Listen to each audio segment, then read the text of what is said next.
The presentation that I'm going to share with you today is all about this right here, why doctors, conventional doctors, got it wrong, and why I believe sugar is not the cause of obesity, metabolic syndrome, something else is. And you know what's interesting? When I was in college, I was about to graduate my 2-year degree. And in order to graduate my 2-year degree, I had to pass speech class. Anybody remember speech class in college? The requirement to pass on the last day of school was to present in front of my, 15 classmates for 10 minutes on a topic. I didn't want to do it. I was freaking out. I pulled my professor out of the room and said, I can't do this. They're going to judge me. I can't speak in front of people. And he told me what he should have said. Face your fears. We got you. Nobody's going to make fun of you. You know what I did next? I said, I got to go to the bathroom, and never came back to class. And here I am with you today. I literally dropped out of college because I didn't do that.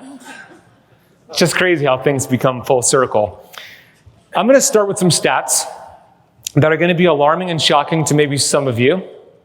And then we're going to do some drawings together here. And I can guarantee a large percentage of this presentation will be unlike anything you've come across before. So let's get started. These are stats according to the CDC and cancer.org. Let's start with the first one here. I'm going to use the pointer the other way. Right there. Okay, 1 out of 3 women are diagnosed with cancer according to the CDC. And for men, it's 1 in 2 in their lifetime. 60% of Americans are what they consider pre-diabetic or diabetic. Get this stat. By the year 2032, they're projecting that 1 in 2 children will be born on the autism spectrum. When we think about heart disease, #1 killer in the United States. 1 person dies from heart disease every 33 seconds. I've been on here for a couple of minutes. Already 4 or 5 people have died from heart disease in the US. And in the US, we spend $4.6 trillion on healthcare every single year. If that was a GDP, that would be the 4th largest GDP in the entire world. Okay, we spend that much. We must be a very healthy country, right? Top 5? Gotta be top 10. 20? 30? We're 37 in the world. And what's interesting about that amount of healthcare spend, $4.6 trillion, 1 out of every $4 is spent on diabetes. Primarily type 2, which is 100% preventable and 100% reversible. And get this, only 2 countries in the entire world allow pharmaceutical companies to advertise on TV. Just 2, New Zealand and the United States. Because nothing says healthy democracy like a TV commercial that starts out with, ask your doctor if this pill is right for you. And these commercials are ridiculous. You've seen them. They're absolutely ridiculous. Do you suffer from giant head syndrome? Is your head so big, it's technically its own zip code? Try Deflatix. The only pill guaranteed to take you from Fred Flintstone to normal human proportions. Deflatix. Finally, a hat that fits. What about gas and bloating? Now, don't you dare change your diet. Try Explodix. Explodix works to instantly clear the room, the building, and possibly the entire zip code. Explodix, turning every bathroom break into a hazmat operation. But guys, fellas, this is where it gets personal. Man, is your erectile dysfunction keeping you down? Don't jump. Try Mount Everhard. The only pill strong enough to turn your bedroom into a national park. Mount Everhard, your new safe word is avalanche. But my favorite part of all these commercials, the side effects. Side effects may include cancer, emphysema, heart attack, stroke, and sudden death. Those are not side effects. That's an obituary. It's absolutely insane what we see. We've been brainwashed, but we're in this organization, in this group, because we need to unlearn and then relearn. Any doctors in the room here? Raise your hand if you're a doctor in the room. All right, not a lot of doctors. That's actually a good thing because doctors need to unlearn and relearn a lot of the things they've been taught. I'm not a doctor either. And one of the things that's really alarming is obesity. Harvard is saying by the year 2030, that's just in a few years from now, 50% of the entire population will be obese. And most people believe it's genetics. As a matter of fact, there was a government official. Okay, if she's right, let's just pretend she's correct. It's strictly genetics. That would mean in the 1930s, when we looked at obesity rates, we saw that there were 5% or less. Right now, it's around 42%. It's about to be 50%. Our genetics don't change that fast. It's lifestyle. But yet, when you tell people it's strictly genetics, it kind of takes the ownership and responsibility out of that person, right? Just take Ozempic, or do this gastric bypass surgery, or do something extreme. But that's not the truth. And you know, South Park, they got some things right. And many years ago, they nailed it with the food pyramid. Check this out. Sometimes they get it right. Ain't it the truth? A lot of what we've been told when it comes to our nutritional guidelines is the complete opposite. That's a perfect example right there. And what I've learned over the years is that it's not really your fault, or we have friends and family that are unhealthy. In some ways, it's not their fault because of the information, the brainwashing, but it is our responsibility, and there's a difference there. And you know, for me, 17 years ago, when I was obese, physically, mentally, I was suicidal, wanted to give up on life. My intro video kind of shared a little bit about that, but these are some photos of me when I was 23 years old and then 24 years old. But one of the things that changed for me was taking personal responsibility. I remember reading books from Dr. Wayne Dyer. Anybody know Dr. Wayne Dyer? Yeah, he's incredible, and he's passed on now. And he would describe the word responsibility like I've never heard it before. I was 23 years old. Of course, I heard the word before, but I didn't get it. He said, responsibility is your ability to respond to life. If your ability to respond to life is poor, like you're the victim, it's your genetics, it's your enabling family members, then you're going to get poor results. But if you take ownership and responsibility, and your ability to respond to life is great, you're going to get great results. So for me, once I said that, everything changed for me. It was this, my whole body shifted into ownership and responsibility. So what I want to do with you right now is we're going to shout those words out loud together. I am responsible. And I know you already are showing that by being here, but I think it's important to declare that together. So on the count of 3, we're going to say those 3 words out loud, and we're going to say it like we mean it. And if you don't, we'll do it again. 1, 2, 3. I am responsible. Wow, y'all nailed it. Doesn't that feel good? That's the first step towards great change. And when it comes to disease, when it comes to symptoms, when it comes to why people don't feel well, it has to do with cellular inflammation, okay? This is where we're going to go to the chart here, and you could take the slides off the screen and show me so we could make sure everybody sees it. Now, if you have a pen and paper, you could draw along with me, and if you don't, that's totally fine. I want to make sure everybody sees this. Okay, cool, I'm on the screen.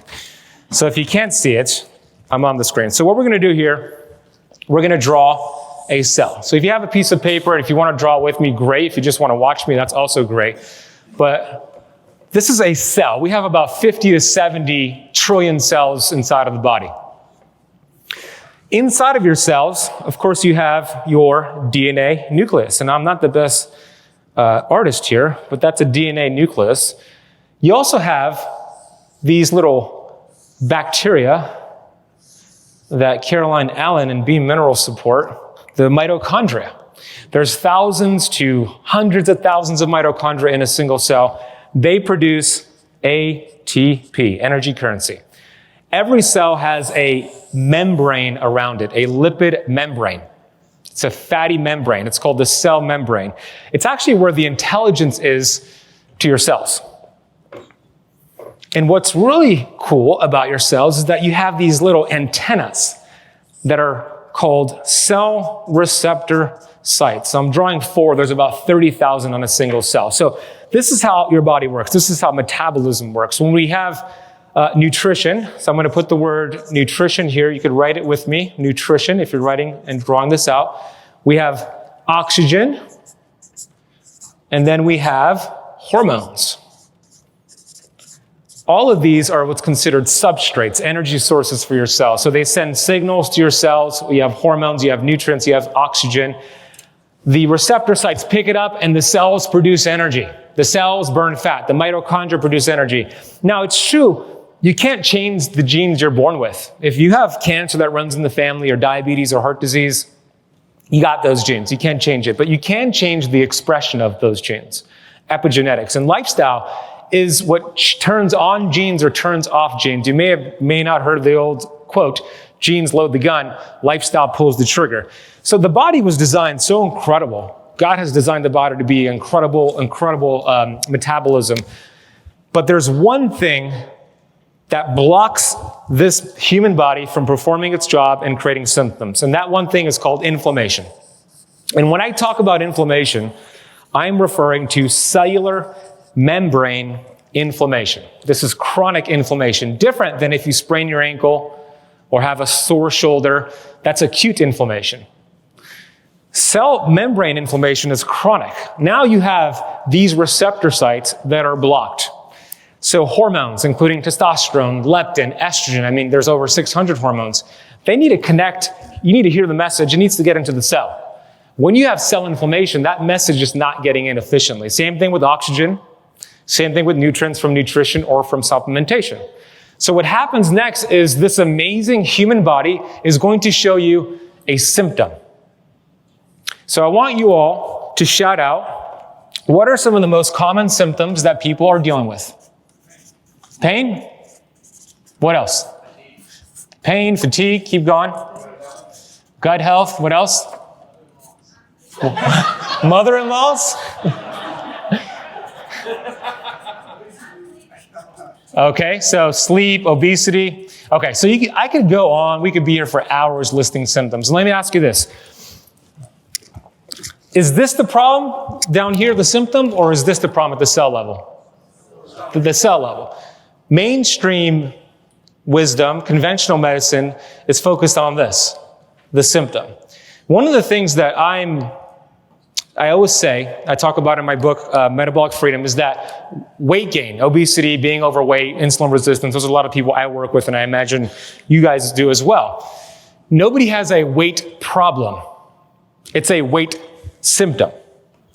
So for example, focusing on just calories in versus calories out is focusing on the symptom. When you take care of the cause, get healthy, lower cell inflammation, the symptoms go away by default. But the symptoms are actually a gift. It's your body's check engine light. I'm actually grateful when I have a symptom because it's showing me, hey, Ben, something you ate, something you're thinking, something in your environment, it's taking your body out of homeostasis, it's creating cell inflammation. So I will show you a symptom to pay attention and course correct. So we need to look at those symptoms as a gift. So I'm going to focus on a few of the things I believe cause the most amount of cell inflammation. So we can put the slides back up, and I'll show you what I believe is probably the biggest thing here. The first thing is going to be industrial seed oils. They're in 80% of our food supply. And as you can see here, in the early 1900s, there were barely any production of it worldwide. In 2019, this goes until 2019, there's a dramatic increase in vegetable oils and seed oils. And let me just show you an example of one of those oils, canola oil, and how it's actually made. Check this out.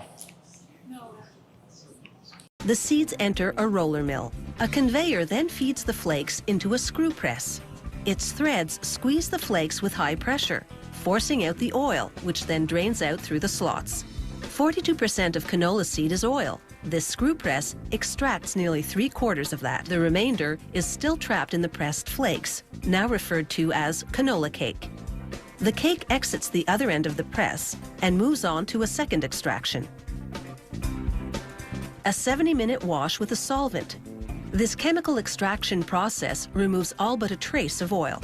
The factory then grinds the cake into protein-rich meal, which it sells as animal feed. The extracted oil, stored in large tanks, now enters the refining phase. First, they wash the oil for 20 minutes with sodium hydroxide. They spin the oil at high speed so that the centrifugal force separates the natural impurities, which the factory later sells to soap manufacturers. After this cleaning process, the canola oil is visibly clearer. However, it still contains natural waxes, which make it look cloudy. So the next step is to cool the oil to 5 degrees Celsius. This thickens those waxes so they can be filtered out. The waxes don't go to waste either. The factory uses them to produce vegetable shortening. In the factory's lab, technicians recreate production on a small scale to ensure performance and quality. After washing and filtering the oil, they bleach it to lighten the color, then use a steam injection heating process to remove the canola odor. The oil is now fully refined.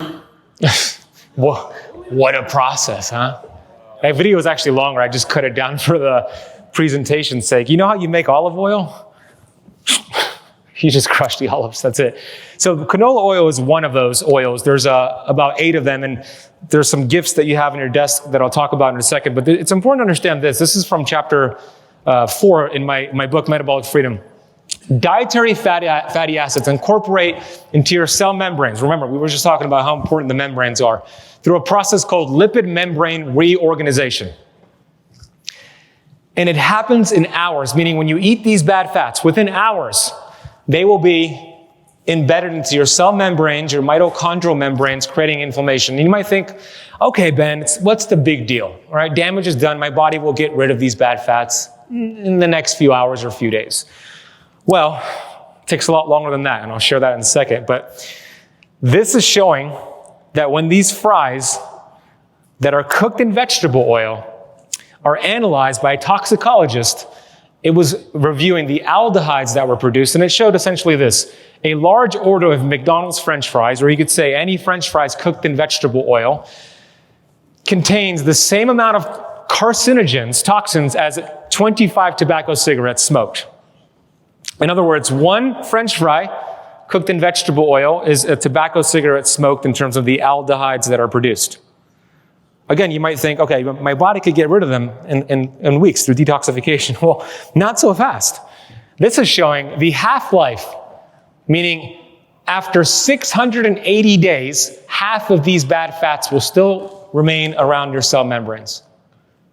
And in 6 years, about 95% of them will be removed.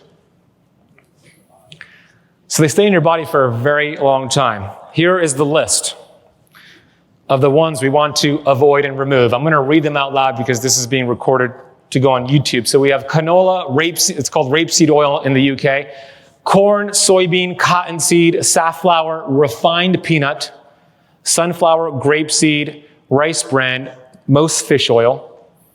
These are called polyunsaturated fatty acids. They're very unstable, and they're in 80% of our food supply. The ones on the left actually lower cell membrane inflammation. They're the building blocks for the membrane, and they're called saturated fats and monounsaturated fats. We have olive oil, avocado oil. Those are going to be mono. Then we have saturated fats like duck fat, ghee, butter, lard, coconut oil, and beef tallow. Those are great to cook with. And here's something that's crazy. When I was a kid, I was obese. You saw some photos. I wasn't chunky. I wasn't husky. No, I was freaking fat. And guess where my mom worked? Kentucky Fried Chicken. I swear to God. That's like a cocaine addict's mother working for a Colombian drug cartel. Can you imagine? Not good. She'd come home after work, and I would scream, "Here comes the Colonel." And she would hand over a bucket of fried chicken. I would devour it like a feeding frenzy. And sometimes she'd come home without any food, and those were dark days, very dark days. And I'd scream at my mom, "Mom, what the heck? Where's my chicken?" You know what she said to me? She said, "Ben, they're still frying in the same oil." And I'm like, "So what?" And she'd say, "No, you don't get it. The oil is supposed to be crystal clear. This oil is pitch black. It's been 14 days frying in the same oil. It looks like motor oil." And I didn't understand that. I'm just like, okay, but where the hell is my damn chicken? I say all this because when you go to restaurants And most of them are going to cook in vegetable oils. You have no idea if they've been refrying in those oils over and over and over for maybe 14 days. So all of you should have in front of you this. Does everybody have this in front of them? The seed oil card? We should have passed it out. Yeah. Okay. This is what I use at restaurants. I've been using it for years. My entire community uses it for years. And you literally just show this to the server. It makes it easy for them. It makes it easy for you. And dear chef, I have food allergies to vegetable oils. I must avoid the oils marked in red X's, and then the other ones are safe. And this works like a charm. So I want you to use it. You have it in front of you here, those seed oil cards. You might think that's a little extreme and neurotic, Ben, but remember, 680 days is the half-life for these fats. So you could use them or not, but that's my gift to you. After this keynote, I'm going to be doing a book signing with some of the other speakers for the VIP members. My book is called Metabolic Freedom. Anybody read the book or listened to the book yet? Yeah, okay, thank you. I know Angela, who I met, is Angela here? Yeah, there she is. I met her yesterday. She was listening to it when I walked into the restaurant. I love it. We just came out with this book in May. It's a New York Times bestseller. It's all about the metabolism 30-day plan. Dr. Mindy Pelz wrote the foreword. We have an entire course that we built out on the metabolism that we're giving away for free for anybody who gets the book through that QR code, or if you text book to 786-396-5359. There's like 12 lessons on the metabolism you get for free. Interviews with Dr. Jason Fung, Gary Brecka, Megan Ramos, Dr. Daniel Pompa, the GOAT in this space, and a few others in there. So you can get that for free if you just go there, or it's metabolicfreedombook.com. But for those of you that are VIP, we're going to do a book signing right after this. Okay, now, this is my favorite part. Chapter 10 of my book talks about this. How your thoughts influence your health and your metabolism. This is good stuff here. Dr. Bruce Lipton has proven, he's a world-renowned cell biologist, that your thoughts, he's proven that your thoughts are a frequency. So we can put thoughts right here. Your thoughts are a frequency that have the ability, and you could take me off, if you could take the screens off, the slides off and put me on there. Your thoughts have the ability to penetrate the cell membrane and communicate with that DNA nucleus, your thoughts. And he's shown that in research. It's not just woo-woo. And what he's seen is that if your thoughts are hateful thoughts, angry thoughts, bitter thoughts, resentful thoughts, the signal that's sent to your DNA creates inflammatory processes within the cell, where it creates inflammatory proteins. Your telomeres that protect your cells are shortened, and then your DNA gets damaged. So essentially, a bad thought shortens your life. Compound that over thousands of bad thoughts, you're creating inflammation in your body with a single thought. Now, the opposite is true. If it's a healthy thought, loving thought, abundant thought, grateful thought, same signal sent, but now it's creating anti-inflammatory proteins where your body's lowering inflammation and protecting your DNA. You can put the slides back up. That's pretty cool. And guess what? The average person has 60,000 thoughts every day. It's a lot of thoughts. And they estimate that 90% of those thoughts are the same thoughts from yesterday, and 85% of them are negative. Stinking thinking, as Zig Ziglar used to say.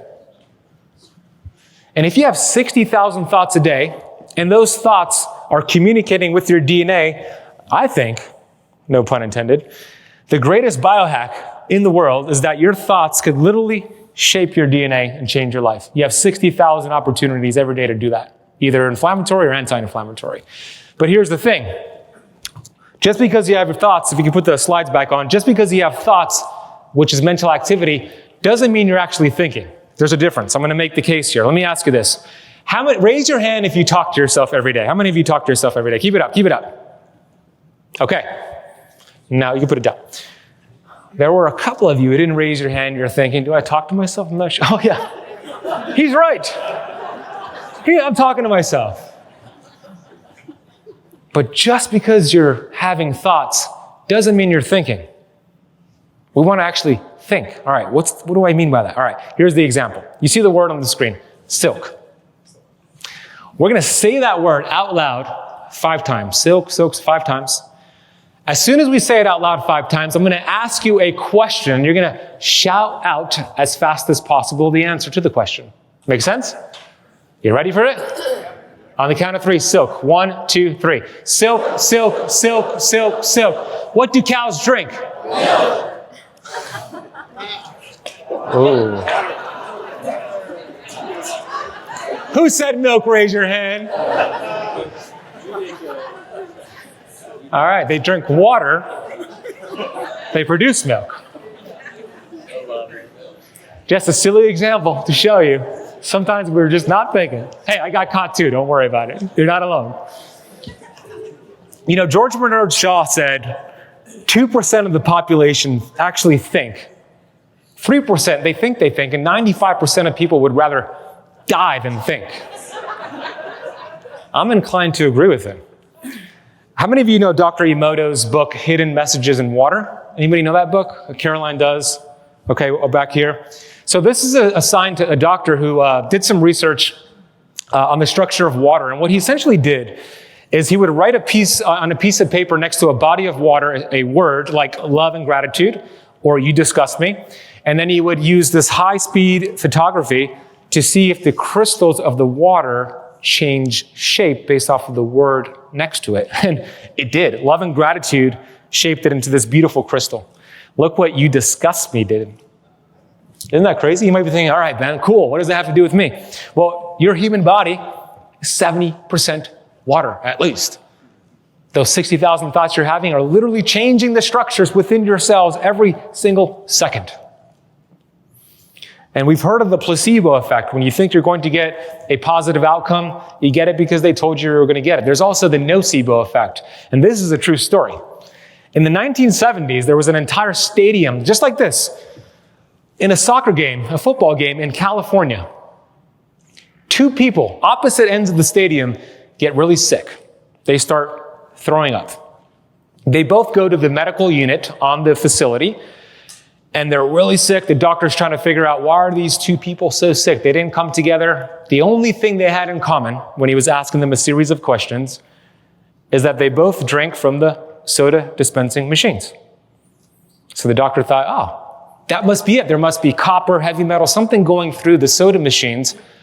I need to let this entire stadium know they should not drink from the soda machine. So he goes on the PA system. Attention. We have 2 people that are really sick. They are throwing up. They got sick from the soda machine. So I advise everybody to stop drinking. Do not drink from the soda machine. What do you think happened next? The entire stadium starts throwing up. Ambulances are coming to the stadium, taking people to the hospital. People that didn't even drink from the soda machine were throwing up. And hours later, they've investigated the soda machine. There was nothing wrong with it. They gave that information to the folks over at the hospital that were sick. They stopped being sick. Right? That's the nocebo effect. Your thoughts are very powerful. And what I've learned over the years is this is the most powerful lesson that I've learned in my entire life. And it's called paradigms. Anybody know Bob Proctor in this room? Raise your hand if you know Bob Proctor. Keep it up. Okay. Bob Proctor is the GOAT of self-development. Look him up. And he has taught on paradigms more than anybody else. He's passed on now, but his work is great. But here's how it works. We have a self-image. It's how we view ourselves, how we see ourselves. Not at a conscious level, but at a subconscious level. And you cannot outperform the way you view yourself at a subconscious level. There was a book that came out in the 1950s called Psycho-Cybernetics, Dr. Maxwell Maltz, plastic surgeon. And he found out that when he performed surgery on individuals who had really severe facial disformities, a large percentage of them, nothing changed in their life. Their face was completely changed, but their self-image was with that deformity, and they were still unhappy, unhealthy, depressed, suicidal, until he changed their self-image. Okay, how does this relate to us? In my space here, and in your space here, We have people that are identifying as an overweight person, an obese person. That was me for a long period of time. So let's say that person decides to go on a diet. They make a conscious decision. I'm going to do keto. I'm going to do fasting. I'm going to do whatever it is. They move into action. They start to lose weight because they're cutting calories, exercising more. But something happens a few weeks or months in, and I'm sure all of you can relate to this here. The weight that was lost is now found. When a person who's overweight goes on a diet without altering their self-image, any weight that was lost will be temporary. The self-image will correct itself. It's called a cybernetic instrument. All right, what does that mean? An airplane. I flew here from Miami. Who flew in here for the event? Oh, that's awesome. First of all, give yourselves a round of applause. That's awesome. That's really, really cool. So I flew in from Miami with my beautiful fiance over there, Natasha. And when you go on an airplane, the autopilot is a cybernetic instrument, meaning the pilot sets autopilot, the pilot set autopilot, and whenever the plane hits turbulence or goes off course, the autopilot course corrects and continues to help them get to their destination. The pilots could essentially go hang out with you and eat dinner with you if they needed to. The plane will fly itself. Glad they don't do that, but they could do that. Same thing with us. If the self-image is not changed, this is what I see. We want to lose weight, and then we course correct by binge eating or going back to our old ways, sabotaging ourselves. And this is relating to every area of life, not just weight loss, not just health, but there's a financial lid we have on ourselves. There's a relationship lid.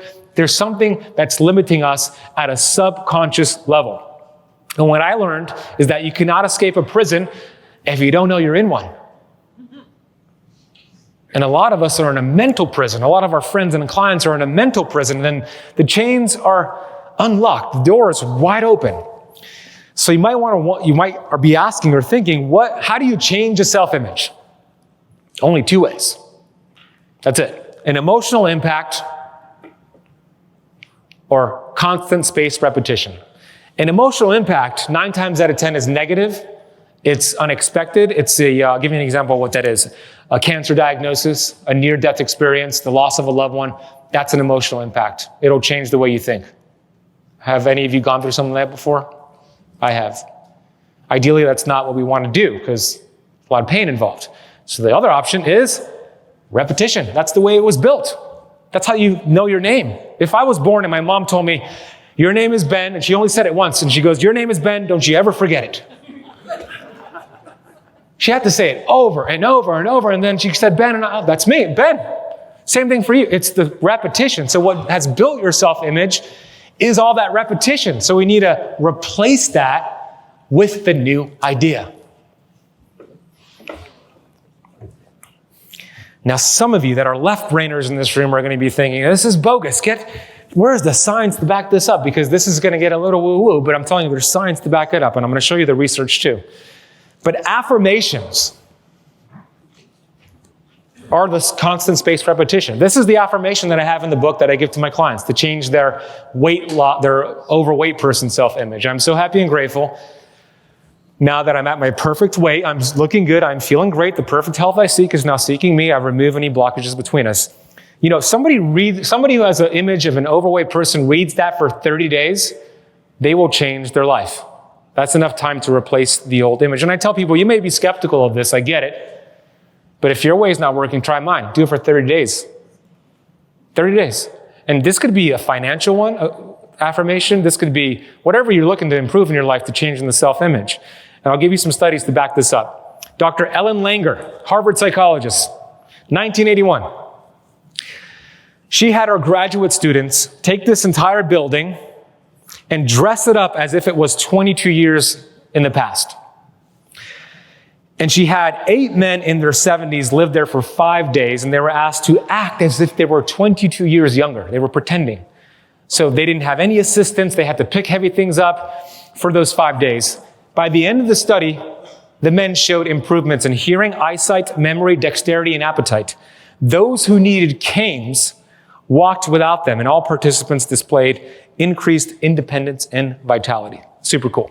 Now, what determines that self-image, what determines your thoughts is your environment. And that's why I love being in this environment, because this is like a boost for all the things you're trying to accomplish in life. But your environment determines that. And Here's an illustration of how your environment molds you. Check this out. Training fleas requires a glass jar with a lid. The fleas are placed inside the jar and the lid is then sealed.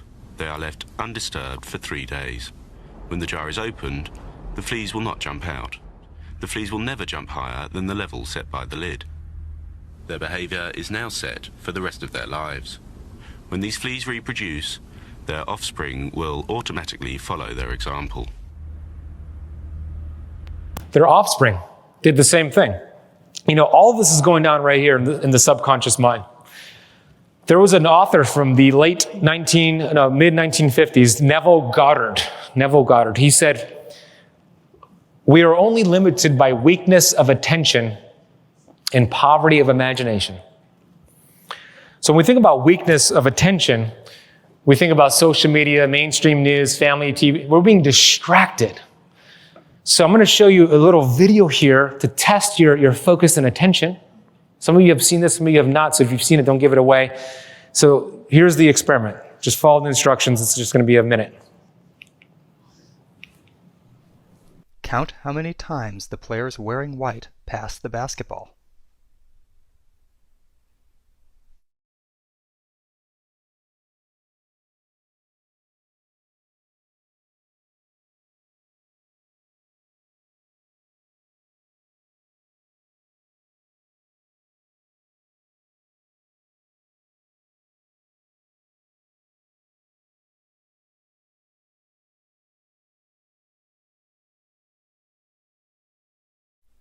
How many passes did you count?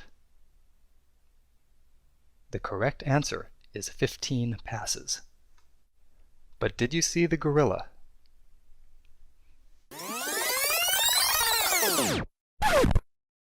Who didn't see the gorilla? I didn't see it the first time, Ben. Yeah. Look, that was actually in that first video. I know, because you were so focused on the distraction, which is the basketball. That's kind of what mainstream news and social media does to you, right? It's pretty crazy. There's a science to having purpose in life. Longevity. Those who live a long, healthy life have purpose. They have goals. They're doing what you're doing. They're in a community like this. So I always tell people, stop following the crowd. Start following your purpose. One of my all-time favorite quotes is this one. It's changed my life when I read it. You ready? In the absence of clearly defined goals, we become strangely loyal to performing daily trivia until ultimately we become enslaved by it. Daily trivia are addictions, doom scrolling, toxic relationships. That was my life, and I was obese. And you know, I came to realize that we don't have an obesity problem because of what people are eating. I think we have an obesity problem because of what's eating people. The lack of goals. That was my life. And there are studies to back this up. Look, this study shows that 85% of people in America have their first heart attack Monday morning between 8 and 9 a.m. What does that have to do with heart attacks? Monday morning, going to jobs they hate after the weekend of having a little bit of a reset. 85% of people. Earl Nightingale said most people tiptoe their way through life hoping to land safely on death's door. Bob Proctor used to say, for a lot of people when they died, it was just a mere formality. They were never living. And what I love about the word success, and at least the definition of it, is what Earl said. Success is this progressive realization of a worthy ideal. An ideal is a goal that you have fallen in love with, something that you are progressing towards. So it doesn't matter what that goal is. It's something you love to do. So as long as you're closing the gap between where you are and that ideal, you are successful. That's my favorite definition. And sometimes TikTok gives you some good golden nuggets. And I came across this woman, and she's just beautiful. Check this out. May I ask how old you are? I'm 93, going on 94. I don't have that much longer in the world. What's one of your biggest regrets? My name is Rosalind. I was born in Highland Park, Illinois. Then I married and I lived in Chattanooga, Tennessee. And I was there for maybe for 40 years. Oh, wow. And now I live very near to Washington Square Park. Yay! That's awesome. I know. Are you happy? Yes, I am happy. Why? I'm happy because I'm doing what I want to do. That I get to come out to Washington Square Park and watch all this crazy stuff. Yeah. And because I have my own work. How do you stay happy? I stay happy by being involved with projects. That's part of it. And with friends. So for someone who wants to be happy, what advice would you give them? I would tell them to find something that interests them very, very much, and to pursue that interest. And I would tell them to reach out to other people, but to be happy in their own company. Thus I have spoken. When someone looks at you, what do you think they see? I never think about it. What would you like them to see? Or what would you like them to know about you? Then I'm a good person. Is that enough? Yeah, that's enough. What's one thing you wish you could change about the world? Oh my God. I'd stop all the wars. Yes, I'm very unhappy about those and about what the future may be. Do you have any regrets? What's one of your biggest regrets? I should have regrets, but I really don't think I do, because I have what I want in my life. I have my work. I have grown children. I have a good family. May I ask how old you are? I'm 93, going on 94. Wow, I thought you were like much younger, like 70s or 60s. Come on. So tell me, how does it feel to be that age? Well, my feet hurt. Otherwise, well, I know that I don't have that much longer in the world, and I don't feel sad about it because my feet hurt, and other things hurt, and my physical condition is just going to get worse. But otherwise, I have a good life, and I enjoy it. Well, thank you so much for this amazing interview. She mentioned, I have my work, I have she's involved with things, right? I believe that's kept her going for such a long time. I believe it keeps a lot of people going. I believe goal setting, the right way to goal set, really extends your lifespan. And here's a study that backs up what I'm sharing here. The same researcher, Dr. Ellen Langer, did a study in the 1980s, I believe. And what she did is she had two groups of elderly patients, and they were essentially on their deathbed, but one group was given a house plant to take care of, that was their goal, and full autonomy over their schedule. So they still had control over their schedule. They had a goal of taking care of the house plant. The other group was given a house plant, was told the staff would take care of it, and they didn't have control over their schedule. They didn't really have any goal. After 18 months, twice as many in the group given goals for their plant and schedule were still alive than the other group. Twice as many. Having a simple goal of just taking care of a plant and having control over your schedule. Pretty cool. So there's three types of goals. The ABCs of goal setting. A-type goals are things you already know how to do. Meaning, you drive a 2020 Toyota Corolla and you want to get a 2025 Toyota Corolla, right? Doesn't mean you shouldn't get a new car, but you've already done it before. There's nothing really exciting. It doesn't grow you, it doesn't stretch you. Most people set A-type goals. B-type goals are goals that stretch you a little bit, which are good. But if you think about how to accomplish that goal, if this person pays you, if this comes through, you could hit that goal. You kind of could think about how things could come together to hit that goal. That's a B-type goal. What we really want is a C-type goal. A C-type goal is a goal that you have no idea how you're going to get there, but you really want it. It's not logical. It's not rational. It's not even realistic. But you really, really want it. Anybody have an idea? Anybody have a C-type goal in mind? Can we bring the mic? Can you share it real quick? Can we bring the mic to her? Right here.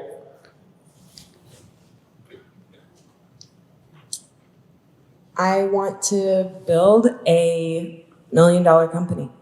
Let's go. Clap it up. Quick question. What's your name? Renee. Renee, do you know how you're going to do that? Nope. That's a C-type goal. Does it scare you? Oh, yeah. That's a C-type goal. Congratulations. You had one? Right here? One more.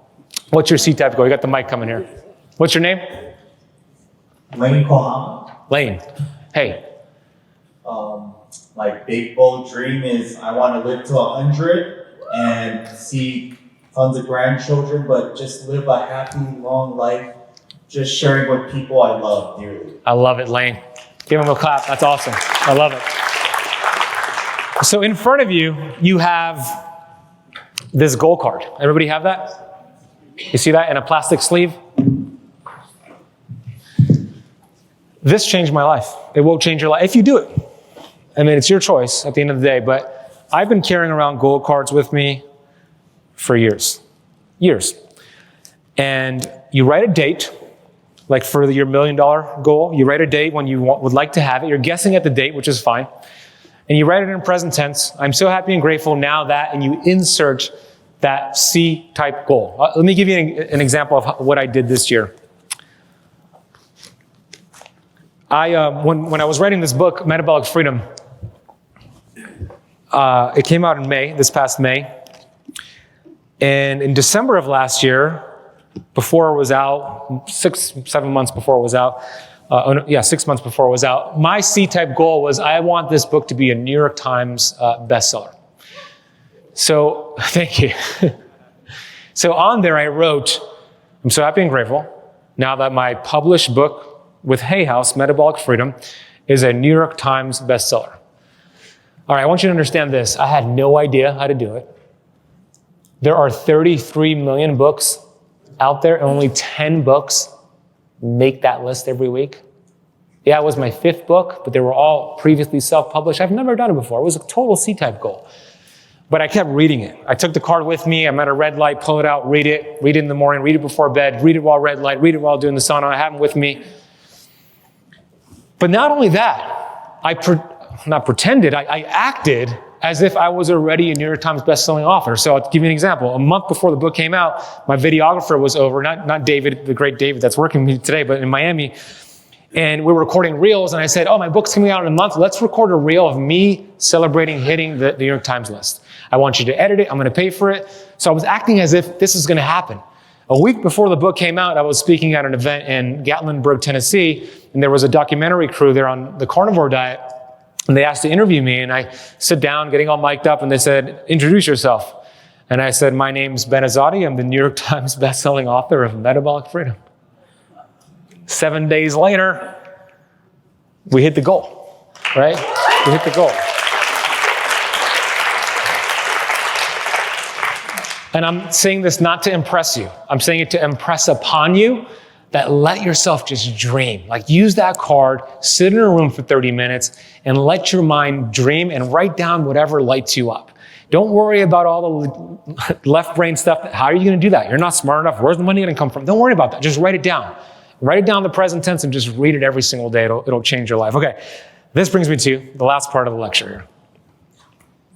The strongest vitamin in the world is vitamin G. So Joe Dispenza has done workshops on vitamin G, and he's measured cortisol levels, IgA levels. So cortisol, of course, is a stress hormone. IgA helps support the immune system. And he's seen, after just a few days of taking vitamin G, cortisol levels drop, the immune system increased through IgA levels. He also has seen 1,200 chemical reactions take place in the body, in the brain, dopamine, oxytocin, GABA, to repair the body and lower inflammation as soon as they took vitamin G. This study from Harvard is the most comprehensive study ever done on vitamin G. It looked at 49,275 older female nurses, and it showed that the nurses who took vitamin G had a 9% reduction in dying from all-cause mortality and a 15% reduction of dying from cardiovascular disease compared to the nurses who didn't take vitamin G. UC Davis shows those who take vitamin G have healthier blood pressure levels, healthier blood sugar levels. There's a study done on the mitochondria in caregivers, and it showed the caregivers who took vitamin G at night had healthier mitochondrial function the following morning compared to the caregivers who didn't take vitamin G. So I was just out in the vendors, and there's some amazing vendors. I didn't see a vendor selling vitamin G. Where can you get vitamin G? What's vitamin G? Gratitude. The feeling of gratitude. Not the practice, My left brain friends? The feeling of it.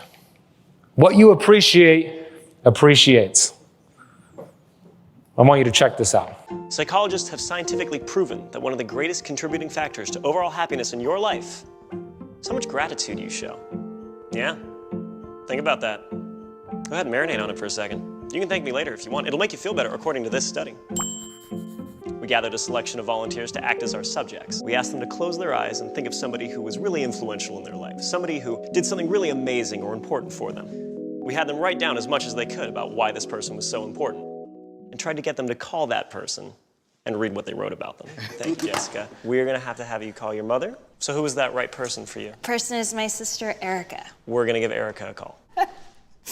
Okay. Who'd you end up picking? Friend of mine, Craig Ains. Her name is Dora. My college accounting instructor. Really? Is this somebody you're still in touch with today? No, I'm assuming that he's passed on. That's a shame. I don't know a number by heart, dude. This is awful. That's fine. I don't know my mom's number by heart. If it's true that those who are going on are looking down on us, maybe he read my chicken scratch. Hey, sweetheart. Hey, how you doing? Yeah. You got a second? Where you at, in the hotel? I am. I'm in the hotel. You scared me when you asked if I had a second if something's wrong. No, I'm on like this little TV show, and they told me to talk about the person that influenced me the most, and I picked you, and they're making me call. They're making me call you. Oh, wonderful. Hello. Hi. Hi. Erica, it's me. All right, so I got to read you this paragraph. Can you hear me? Yes, I can. Go ahead, All right. sweetheart. All right. The person that influenced me the most would be my mother, Marlo Dawson. She is a single mother of 2. She is a very hard worker and dedicated to her family. Hey Craig, this is Loie. This is going to be a funny little voicemail, so I hope you enjoy it. I'm so sorry for calling you at 4 o'clock in the morning. Is everything okay? Yes, but I have to read this out loud to you. The person who has had the biggest impact on my life outside of Jesus Christ, who is responsible for my existence, was my college accounting instructor. He had a joy and enthusiasm for his job like no other teacher I have ever known. I love her to death, and she keeps me going with positive talk. She is a woman that knows what she wants and won't give up until it is achieved. Oh, something. I don't know what. I'm about to cry because that's so beautiful. I have to say that's just wonderful. I first met Craig on an independent feature film set in Whitefish, Montana. I recently have been sending Craig a lot of positive thoughts as he's suffered a series of health problems. Despite his medical problems, he's continued to work and take pleasure in the small things in life, like sitting quietly with his wife Janine on the porch. Erica is my older sister and my best friend. Sometimes it even feels like we are twins. She's my #1 fan and my #1 supporter. She makes me happy because despite all my mistakes and my decisions, she still loves me no matter what. Your friendship is everything. And you are one of the most important person in my life. Even when she has a kid and many children, I will love her more than her kids. Okay, maybe not. I will never forget when she flew 3,000 miles at the drop of a phone call to save me from a breakup. I'm being blessed by having a son like you. I love you. Bye.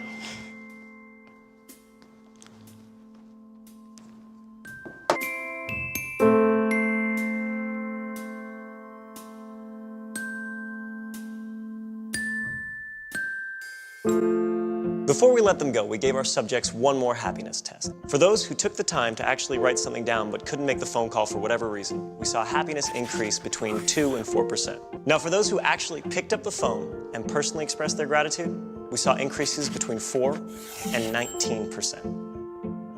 So either way, expressing your gratitude will make you a happier person.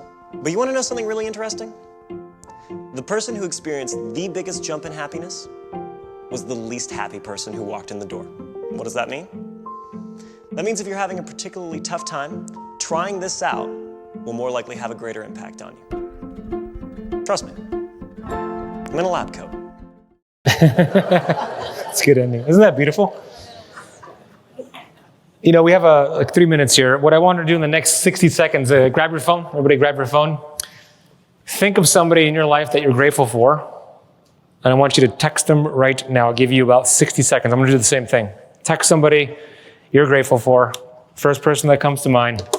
You got 1 minute. I will do the same thing.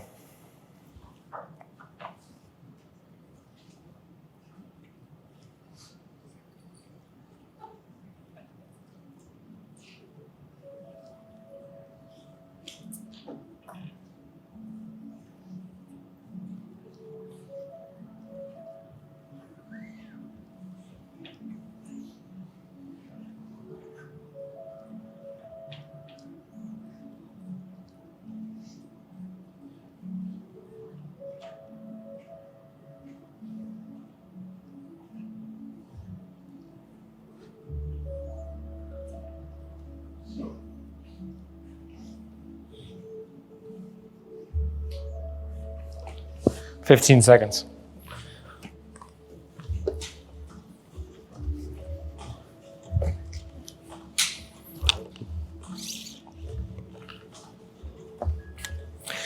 Okay. You know what's going to be interesting? And you probably got this already. Is everything okay? Did anybody get that text? You got that? No, I'm thinking if you send it to your husband and your husband didn't send it to you and you're in the same room. Oh, that happened to you right now? No, I'm just saying. Oh, okay. I sent one to my fiance. Did you send me one? No, what I was going to say is that you're going to get some text, is everything okay? Because it's not normal. Unfortunately, it's not common to text people out of gratitude. But I'm telling you, maybe do 30 days, 30 different people like that. It'll change your life. It'll change that person's life. The dosage on gratitude is, I call it capsules, but in the morning, I like to spend 1 minute on 3 different things or people or memories that I'm grateful for and use as many feelings as possible. You could do gratitude journaling as well. I'm going to share this quick video and then I'm going to get off here, but check this out. How do you? She's awesome. Give her a clap. I love that lady. I want you all to grab your right hand. Everybody, right hand. Or, well, lift your right hand. Sorry. Yeah, grab it. You're paying attention. You're thinking. I wasn't. Lift up your right hand. Put it over your right ear. Leave it there as I say the next few words, okay? Your body was built to heal itself. Every cell in your body was built to be self-healing. God has built your body to be self-healing. You are a masterpiece because you are a piece of the master. You can bring your, amen, you can bring your hand down. Why did I have you do that? I didn't want it to go in one ear and out the other ear. Keep it there. Thank you. I've got vitamin G for you and Anthony and everybody. Thank you all so much. Thank you. Thank you. Thank you. Thank you. Thank you. Thank you, guys. Thank you. Wow. Thank you very much. Vitamin G for you. Thank you. Vitamin G. Thank you.